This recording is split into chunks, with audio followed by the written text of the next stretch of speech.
What exactly is a gene? Each one of our cells contains 46 strands of DNA. A single strand is made of millions of particles called nucleotides, and these nucleotides come in 4 different types, which scientists have labeled A, C, T, and G. A gene is a special stretch of DNA, a sequence of A's, C's, T's, and G's that code for something. A gene contains information for a cell to read and use, but what exactly does that information do? You might have heard that there's a blue-eyed gene, a freckle gene, possibly even an anger gene, but single genes don't literally make things like eyeballs or freckles or temper tantrums. Genes make proteins. Those proteins then interact with each other and all sorts of chemicals inside the body to build things like eye pigments, freckles, and mood-altering hormones. A single strand of DNA contains thousands of genes or unique protein recipes. Humans have roughly 20,000 altogether. Some genes are small, only about 300 letters long. Others are well over 1 million. The length and sequence of a gene determine the size and shape of the protein it builds. The size and shape of the protein determine the function that protein will have inside the body. Hemoglobin, for example, is a protein structure found in red blood cells. Its unique shape and size allow it to capture oxygen molecules when blood flows near the lungs, and then release them later when blood flows near oxygen-starved tissues. Pepsin is a digestive protein.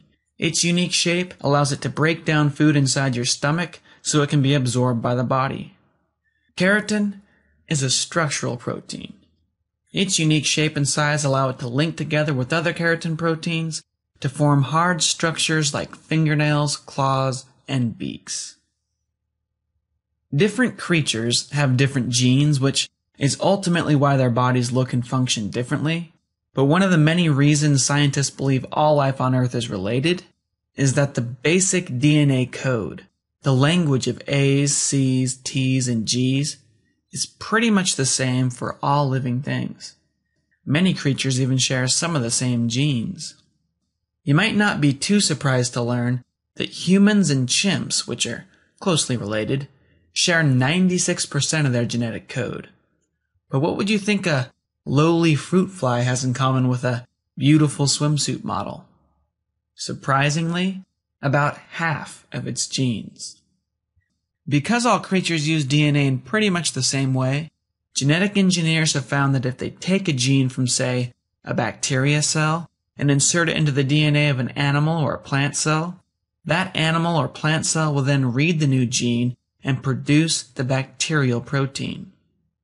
Engineers have mixed and matched the genes of different organisms to produce many new creatures, including corn that is toxic to insects but supposedly safe for human consumption, tomatoes that last up to twice as long in the grocery store before going bad, and a new form of bacteria that produce the human protein insulin, which we then collect from these bacteria and give to people with diabetes who need extra insulin to survive.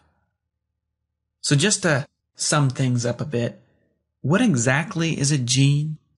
A gene is a special stretch of DNA, not the entire strand of DNA, just a segment that codes for something. Each gene is like a unique recipe, which usually tells a cell how to make a protein or a group of proteins. Different creatures have different genes, but all genes are written in the same basic DNA language of A's, C's, T's, and G's.